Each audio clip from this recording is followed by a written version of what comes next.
Black Ops 4 is just 2 days away from being released, and I think this is actually going to be a good year for Call of Duty. The Day 1 patch has been released, and anyone that has an early copy of the game can go ahead and start playing. With that comes a ton of new information, and that's what I'm actually here to talk about today. So if you enjoyed this video, if you're excited for Black Ops 4, smash the like button, subscribe if you're new, let me know your feelings on the game down below in the comments, and let's talk about some Call of Duty.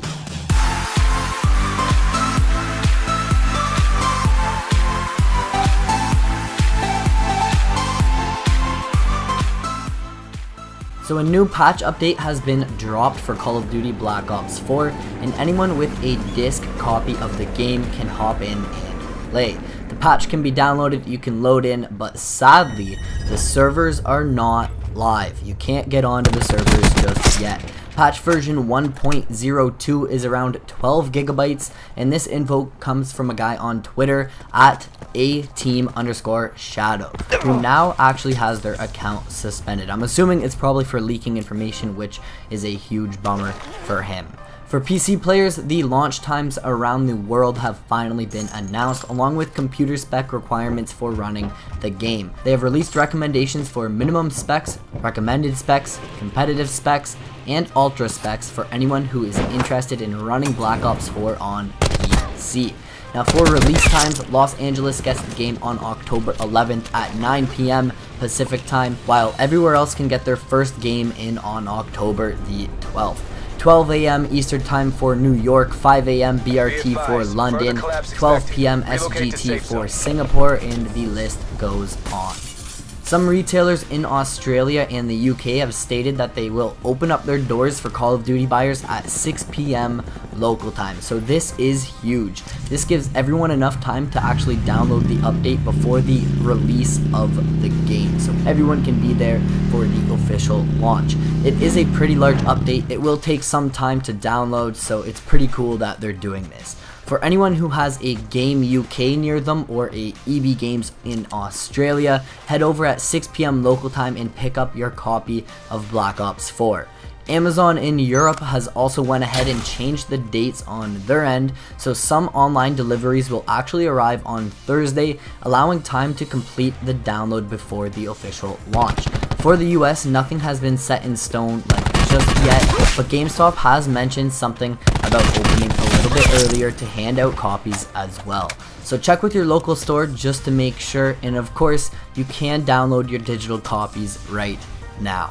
The reason they're allowing this to happen is that the update for the game to actually work is around 50 gigabytes, and you need the disc to start the download, unless you have the digital download. They want everyone online playing at the official launch, and like I said, the digital versions, you can go ahead and download them now, but it's a 50 gigabyte update, and they want everyone there at midnight, there for the official launch. And if you're just getting the disc at midnight, you're not going to play for hours. So this is why they're doing this, and it's really cool to see it. PlayStation has actually dropped a new video in collaboration with Treyarch, going over the best tips and strategies to take on Blackout in Black Ops 4. David Vonderhaar goes over your dropping strategies and the best way to start off early game. He talks about finding guns in vehicles and the best way to continue on advancing throughout the map, so check it out. Finally, the first teaser image from Nuketown in Black Ops 4 has been released, and it looks a little chilly, guys, a little chilly.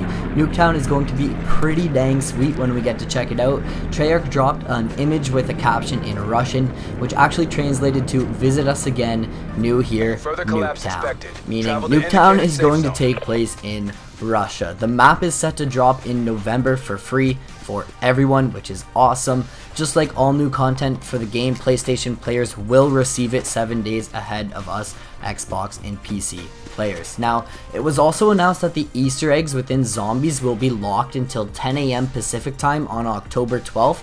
to allow everyone an equal shot at figuring out the Easter eggs. Everyone will get a chance to solve them. They went on to say that we also know how important it is for fans to discover the secrets hidden within each launch day experience together as a community. Therefore, in the spirit of doing everything we can to create a spoiler-free 100% level playing field for Easter egg hunters around the world, we're trying something new for the first time. Black Ops 4 Zombies Easter eggs will be enabled worldwide in Voyage of Despair, IX, Blood of the Dead, and Classified at 10 AM Pacific time on Friday, October 12th. They went on to discuss special events and a ton of new features that will keep zombies fresh, and I think they even have a little secret cooking up.